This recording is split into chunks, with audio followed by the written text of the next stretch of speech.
Halo teman-teman, Atlet Indonesia di mana saja berada, semoga teman-teman selalu sehat dan bahkan banyak rezeki. Nah, kali ini kita membahas kembali soal latihan seleksi P3K CPNS 2024 sesuai dengan kisi-kisi BKN. Nah, kali ini kita khusus membahas toksikologi medik di seri 84 di channel Atlet Indonesia. Nah, yang pertama uji narkoba Marquis. Kemudian yang kedua pengawet spesimen, ketiga spesimen keracunan pestisida, spesimen urin, botol penampung nafza keracunan plumbum atau PB, kemudian pengawet makanan, lalu spesimen merkuri, lalu selanjutnya minuman keras atau miras dan 10 keracunan sianida dan ditambah lagi dengan 10 soal lainnya. Jadi ada 20 soal yang kita bahas kali ini. Oke, langsung saja kita masuk ke soal nomor 1, yaitu uji narkoba. Seorang pasien berusia 35 tahun datang ke laboratorium membawa surat pengantar dari dokter untuk diperiksa urinnya. Pada spesimen urin diperiksa dengan penambahan regen Marquis, di mana uji tersebut menunjukkan warna ungu. Urin tambah Marquis ungu kemerahan. Nah, jenis yang ditemukan pada kasus di atas adalah titik-titik. Yang A kodein, yang B morfin, C papaverin, yang D tebain atau narkotin. Jadi uji ini spesifik untuk warna yang dihasilkan pada narkobanya. Nah, untuk opsi ini teman-teman memilih yaitu morfin. Jadi morfin tambah Marquis maka terbentuk warna ungu kemerahan. Nah, pada Marquis di sini ada kodein, heroin, morfin. Di sini dia warnanya ungu kemerahan ya. Sementara yang lain-lain akan berbeda. Oke, lanjut kita pindah selanjutnya ke bagian reaksi dari uji narkoba di sini. Pada spesimen urin tadi dengan penambahan Marquis terjadi warna merah keunguan atau ungu kemerahan, itulah morfin, yang mana morfin bereaksi dengan formalin membentuk kondensasi. Dengan bantuan asam sulfat dia akan terbentuk senyawa kompleks yang berwarna violet color. Jadi di sini violet color ini adalah warna ungu kemerah-merahan. Oke, lanjut kita pindah ke soal nomor 2, pengawet. Seorang penata laboratorium kesehatan melakukan administrasi pengiriman sampel toksikologi jenis sampel organ kandung kemih dari bedah jenazah korban keracunan makanan. Korban seorang perempuan usia 50 tahun. Diagnosa sementara dokter, korban mengalami keracunan PB atau timah hitam plumbum.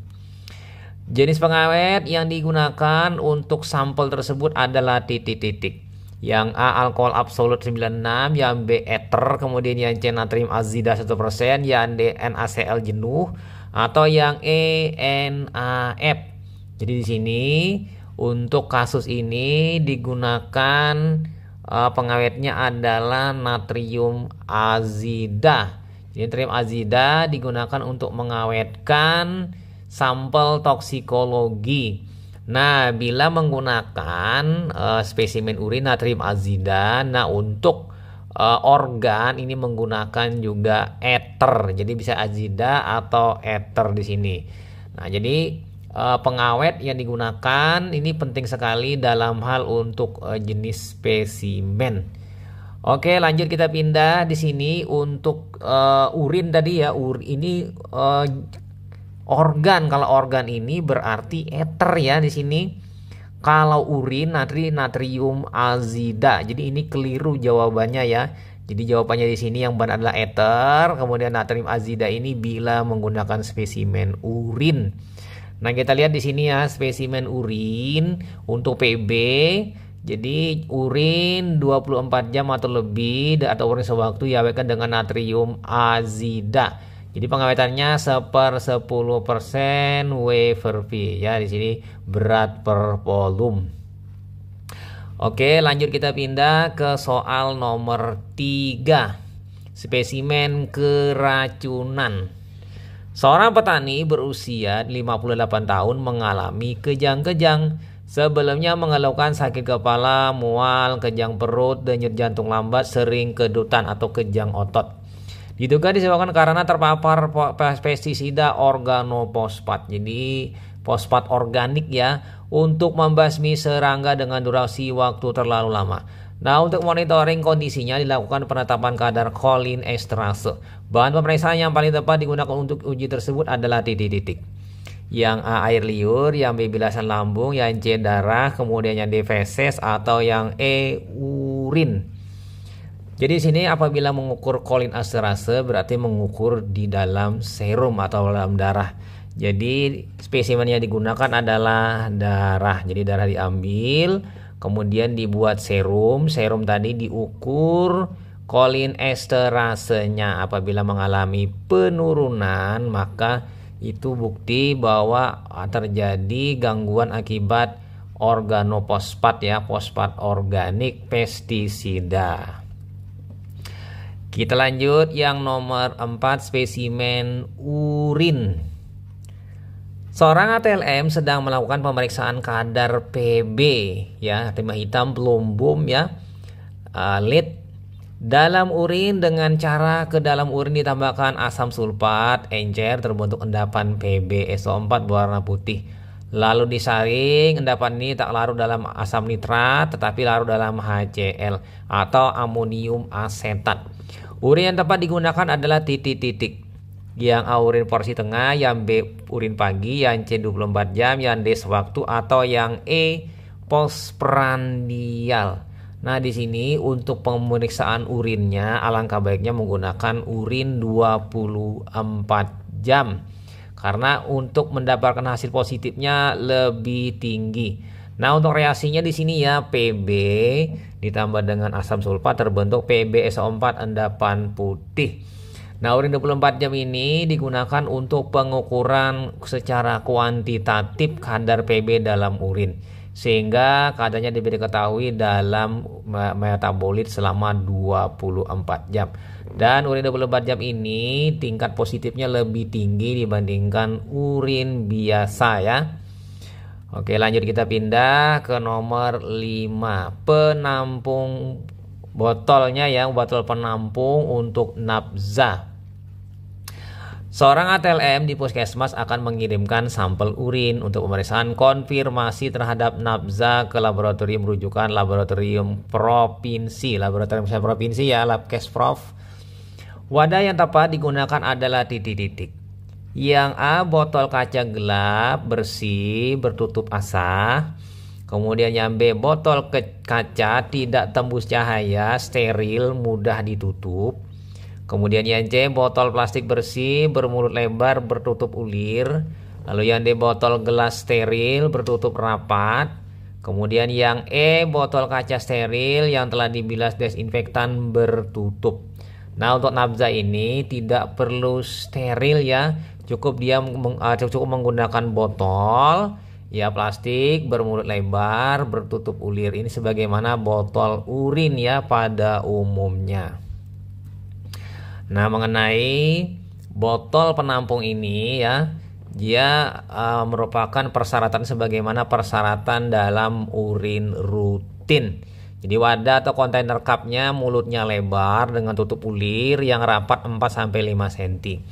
Nah, kemudian bersih, kering, kedap air terbuat dari bahan plastik transparan atau kaca. Dapat berdiri, kapasitas 50-100 ml, dapat mencegah pertumbuhan mikroorganisme, lebih baik disposable, yang pastinya sekali pakai buang. Dan pastinya di sini dia masih baru, sehingga pada saat digunakan itu sekali pakai buang. Nah, lanjut kita pindah ke nomor 6, keracunan Pb. Keracunan akut senyawa timbal atau Pb pada orang dewasa karena tertelan menyebabkan sakit perut yang hebat dan konstipasi. Jika kadar dalam darah lebih dari 80 mg per dl, maka disarankan dilakukan penanganan, dapat diberikan antidotum. Maka yang dapat diberikan adalah titik-titik. Yang A EDTA, naloxon, pralidoksi, N-asetilsistin, atau yang E barbiturat.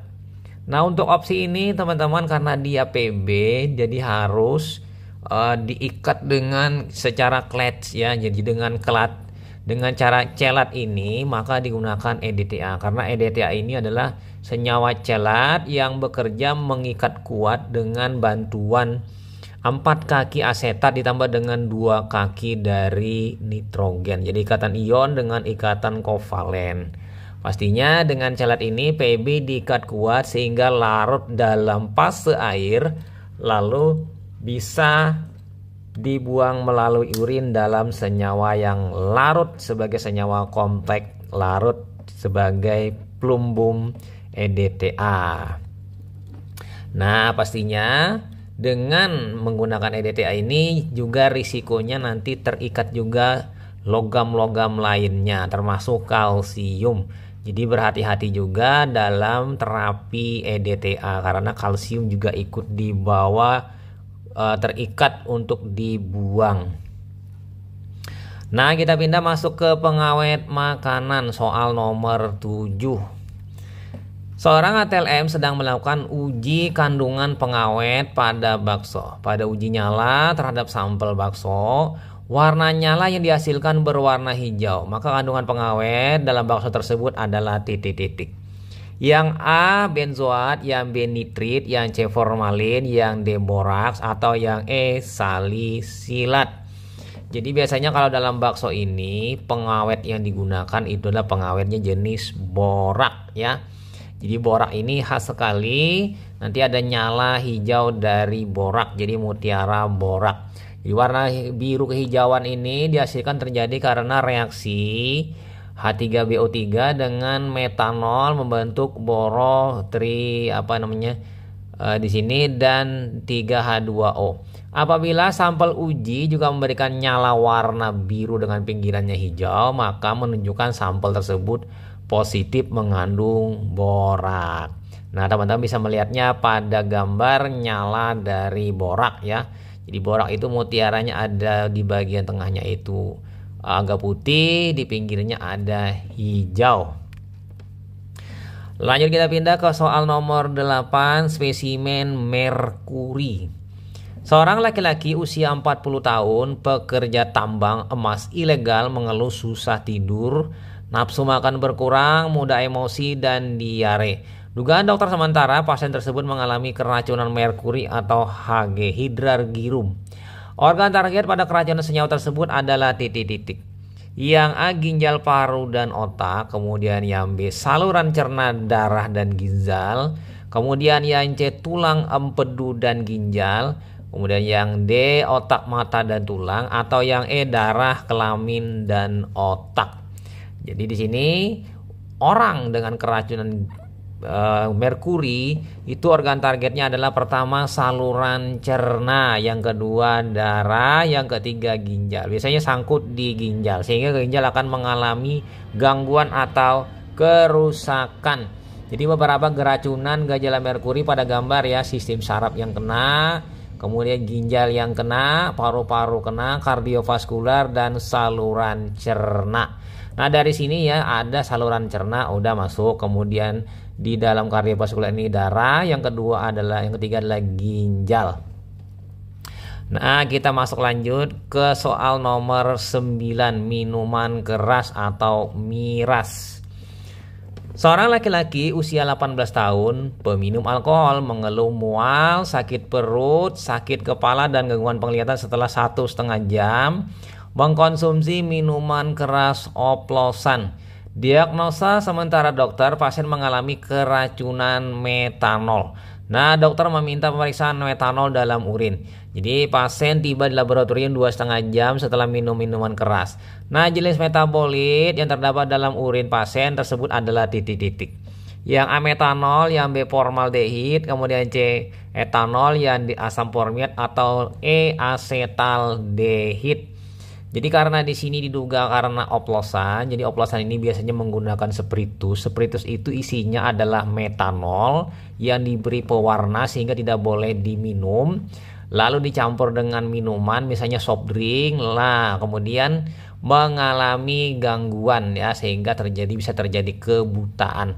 Nah, di sini metabolit yang terjadi dari metanol itu diubah oleh sistem biotransformasi di tubuh dengan membentuk senyawa yang antara, yaitu senyawa asam formiat. Karena asam formiat ini sama-sama dengan metanol memiliki karbon 1. Sementara kalau etanol tidak mungkin, asetaldehid juga tidak mungkin. Jadi di sini adalah asam formiat. Asam formiat inilah yang menyebabkan misalnya bisa terjadi reaksi sakit perut, sakit kepala, dan gangguan penglihatan. Jadi berdasarkan gambar berikut ini ya, metanol diubah menjadi formaldehid, diubah menjadi formic acid atau asam formiat. Nah, metabolit action as tissue injury, jadi menyebabkan kerusakan jaringan ya di sini. Dan di sini mungkin ada 3 nanti campuran senyawanya, ada metanol, formaldehid, dan formic acid. Jadi ketiganya ini menyebabkan kebutaan, gangguan berupa gejala sakit kepala, sakit perut, dan mual ya. Oke, lanjut kita pindah ke soal nomor 10, keracunan CN, sianida. Seorang laki-laki 45 tahun meninggal dunia setelah mengkonsumsi umbi gadung. Dokter meminta untuk memeriksa sianida dalam cairan isi lambung korban. Hasil diperoleh dengan reaksi warna biru berlin adalah positif sianida. Tindakan yang seharusnya dilakukan atau diambil oleh ATLM sebelum mengeluarkan hasil pemeriksaan tersebut adalah titik-titik.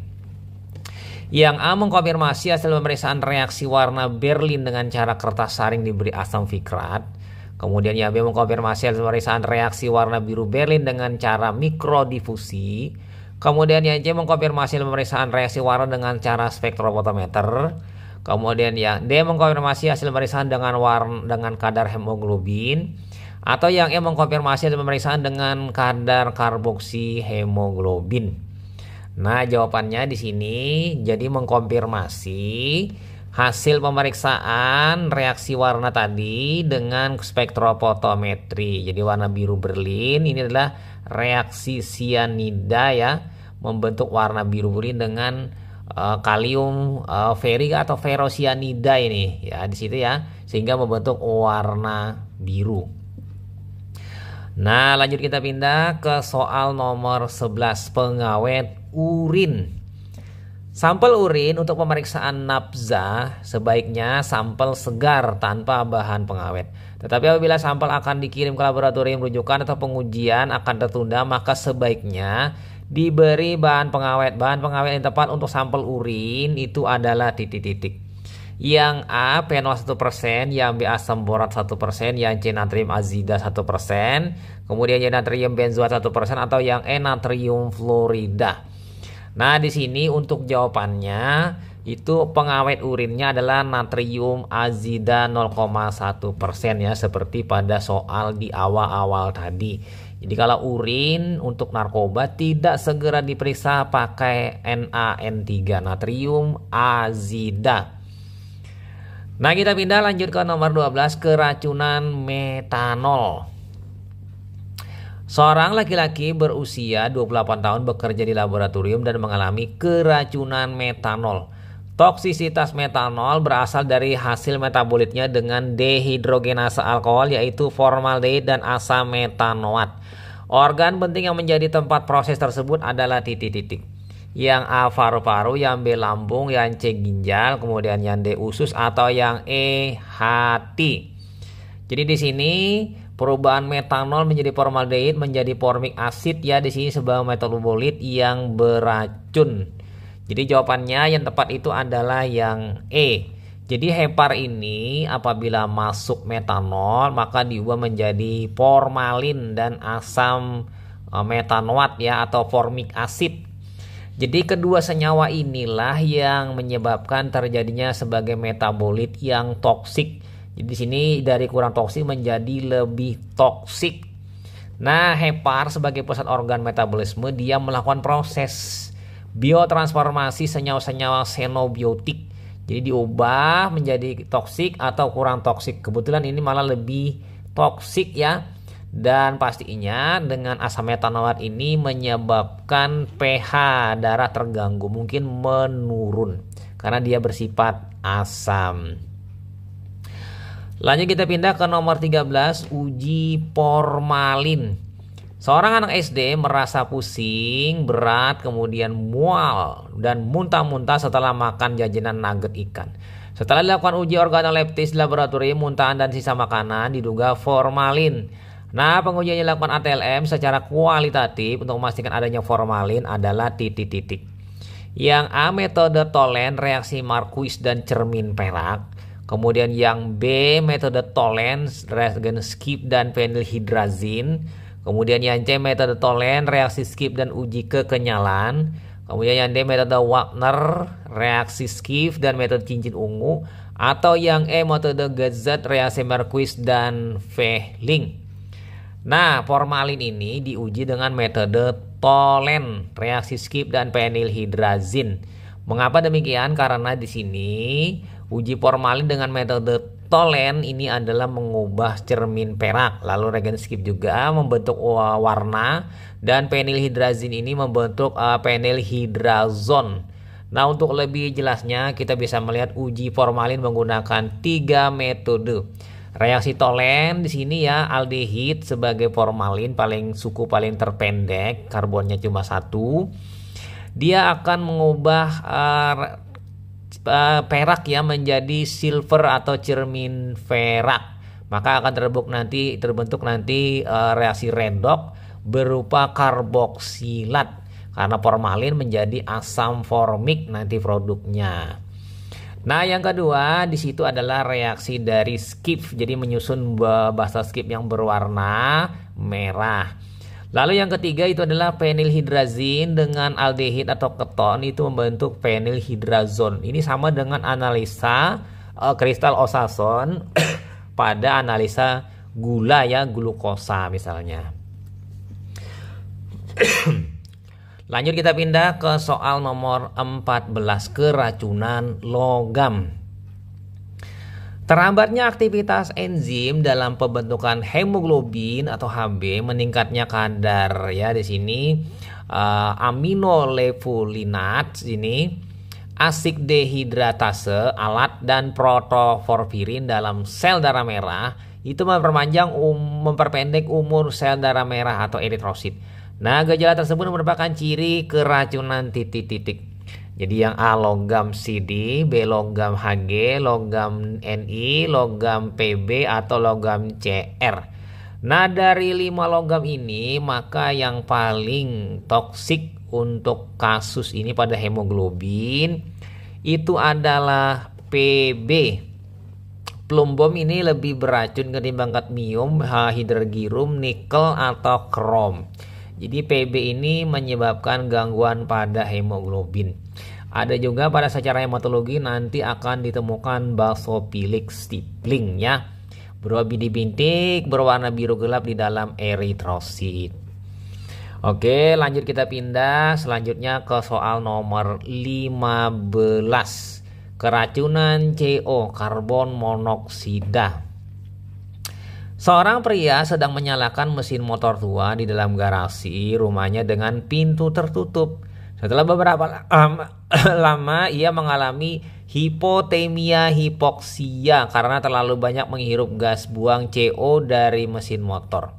Jadi di sini keracunan gas CO karena pembakaran dari motornya yang tidak sempurna, tidak menghasilkan CO2 tapi malah CO, karbon monoksida. Nah, pertolongan pertama yang harus dilakukan adalah titik-titik. Yang A memberi handuk basah, kemudian yang B memindahkan pasien ke ruangan yang terbuka. Yang C memberikan oksigen, kemudian yang D memberikan oksigen lalu membawanya ke tempat yang terbuka. Atau yang E diberi minum air putih dan memberikan oksigen. Nah, untuk pertolongan pertama pastinya pasiennya dibawa atau dipindahkan ke ruangan yang terbuka. Nah, pertolongan keduanya lalu diberi oksigen. Jadi jawabannya di sini yang benar adalah segera membuka pagar garasi tadi, kemudian mengangkat atau membawa pasien keluar dari garasi tadi, misalnya di samping garasi atau di pekarangan ruang terbuka sehingga di situ sirkulasi udara aman. Lalu pertolongan keduanya adalah dengan memberi oksigen murni ya, hiperbarik. Lanjut kita pindah ke soal nomor 16, uji merkuri atau Hg. Kasus pasien mengalami keracunan merkuri pada produk laut. Analisa kualitatif dan kuantitas merkuri di laboratorium, hasil positif mengandung merkuri pada analisa kualitatif. Nah, di sini kualitatifnya positif sudah ya. Nah, analisa kuantitatif tidak ditemukan kadar merkuri, jadi di bawah batas cut off. Kok bisa ya? Nah, langkah yang dilakukan PLK adalah titik-titik. Yang A mengeluarkan hasil seadanya, yang B melakukan pengambilan spesimen kembali pada pasien. Lalu yang C melakukan validasi metode yang digunakan dan memilih metode lebih sensitif. Kemudian yang D melakukan pencatatan hasil dan laporan uji. Atau yang E menjelaskan hasil kualitatif sudah valid tanpa kuantitatif.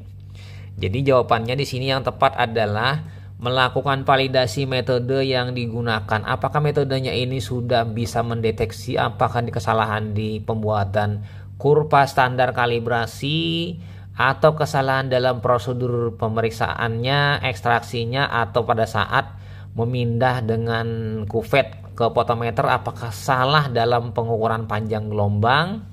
Ini penting ya.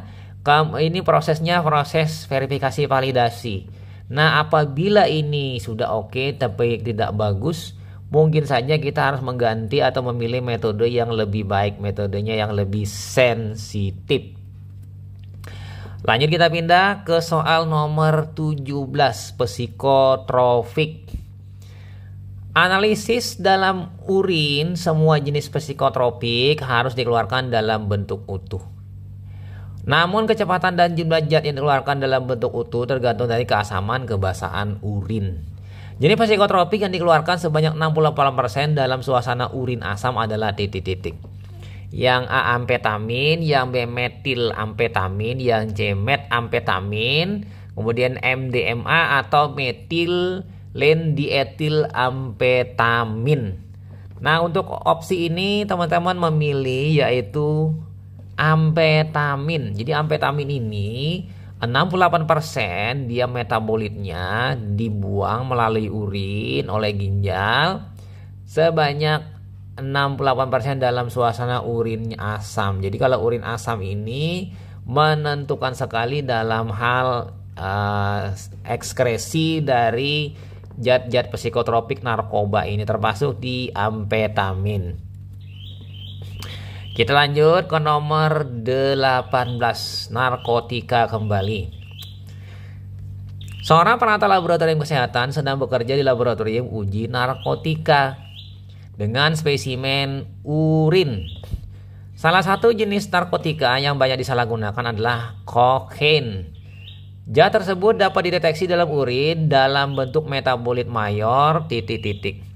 Yang A narkokokain, yang B benzoil klorida, yang C benzoil ekgonin, kemudian metilkokain, kemudian metil ester kokain. Nah, jadi di sini untuk jawabannya teman-teman adalah benzoilekgonin ya, di sini benzoilekgonin.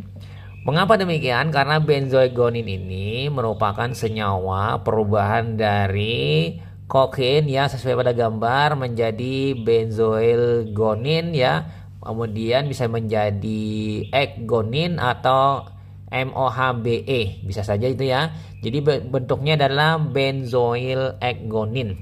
Nah, lanjut ya, kita cari pencarian. Ternyata benzoilekgonina atau benzoilekgonin ini adalah metabolit utama kokain ya, yang dibentuk oleh hati dan dikeluarkan melalui urin. Jadi pentingnya di sini yang dideteksi dalam urin adalah bentuk senyawa ini. Senyawa ini diuji sebagian besar dalam pemeriksaan narkoba kokain dalam urin dan pemeriksaan air limbah untuk penggunaan kokain. Jadi pastinya inilah yang digunakan, benzoilekgonina pada metabolit kokain. Nah, kita pindah masuk ke 19, soal 19, pelarut ekstraksi. Analisa sampel darah yang mengandung narkoba oleh peranata laboratorium kesehatan di laboratorium toksikologi dilakukan. Sampel terlebih dahulu diekstraksi dengan pelarut organik menggunakan alat vortex mixer. Pelarut yang sesuai digunakan untuk analisa tersebut adalah titik-titik. Yang A metanol, yang B metana, yang C ether, kemudian yang D karbon tetraklorida atau benzena. Nah, untuk opsi ini mana yang tepat pelarut untuk ekstraksi narkoba? Jadi sebenarnya yang paling banyak digunakan itu adalah ether atau sari ether. Karena ether ini tidak terlalu kuat juga seperti karbon tetraklorida, tapi lebih kuat dibandingkan metanol ya, kemudian benzena. Nah, yang mana sari ekstra ether ini bisa dipakai nanti sari ekstraksinya ini sebagai analisa lanjutan, yaitu senyawa narkoba. Entah mungkin ethernya bisa diuapkan sehingga terbentuk residunya, lalu dilarutkan dengan pelarut yang sesuai untuk dianalisa lebih lanjut. Nah, di sini kelebihannya menggunakan pelarut ether ya sebagai pengekstrak dari senyawa-senyawa narkoba supaya masuk dalam fase organik.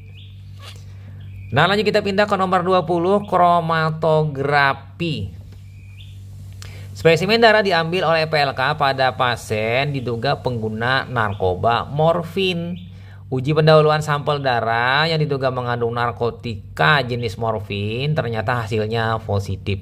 Uji lanjutan yang dapat dilakukan untuk memastikan jenis narkotika tersebut yaitu titik-titik. Nah, kira-kira yang A kromatografi gas GC, kemudian kromatografi lapis tipis KLT, kromatografi kertas, kromatografi cair kinerja tinggi atau HPLC High Performance Liquid Chromatography, atau yang E kromatografi kolom. Nah, di sini untuk uji lanjutan narkoba dari morfin itu paling banyak dilakukan dengan kromatografi gas atau GC. Jadi kromatografi gas atau GC ini paling banyak dilakukan untuk uji narkoba, uji konfirmasi. Jadi penting ya, dan biasanya alat ini berada di beberapa badan, misalnya di Labkes provinsi ya atau Balai Besar Laboratorium Kesehatan. Alat ini ada dan bisa dianalisa menggunakan alat kromatografi gas. Jadi gasnya sebagai karier yang untuk memisahkan ya jenis-jenis ini berdasarkan perbedaan dari pergerakannya di antara gas tadi. Nah, oke, itu saja ya teman-teman, sebanyak 20 soal-soal mengenai toksikologi sesuai request dari teman-teman. Ada beberapa di chat kolom komentar. Semoga bermanfaat bagi teman-teman. Nah, ini hanya bisa mengantarkan 20 saja. Sebenarnya masih banyak ya soal-soal toksikologi. Semoga memberi manfaat bagi teman-teman, dan pastinya saya doakan teman-teman mendapatkan kelulusan dengan passing grade yang tertinggi di perankingan. Ya, terutama teman-teman yang menduduki di Prata Labkes Rampil D3 Analis TLM atau Prata Labkes Ahli D4 TLM ya, D4 Analis. Ya, semoga teman-teman menjadi kado terindah 2025 sebagai CPNS dan P3K yang teman-teman sesuai dengan jabatan formasi tempat lahan kerja yang teman-teman pilih. Itu saja ya teman-teman, sampai jumpa di video-video selanjutnya. Saya Ahmad Le pamit. Bye.